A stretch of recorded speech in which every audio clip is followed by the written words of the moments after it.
Example problem 10 is the last step in this three-part problem from example problems 8, 9, and 10.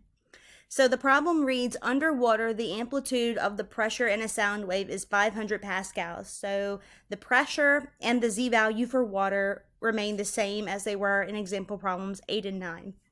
It asks us, what is the sound pressure in units of decibels? So there is a new formula for this.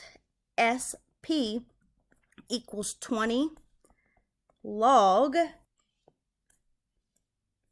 pressure divided by 2 times 10 to the minus 5th pascals.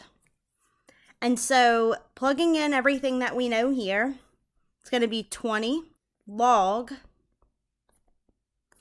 500 pascals divided by 2 times 10 to the minus 5 pascals.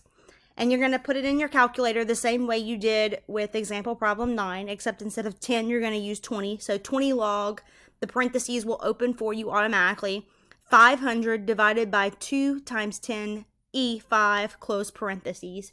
And so whenever you put that into your calculator, you will get 147.9 decibels. Let me know if you have any questions with example problem 10.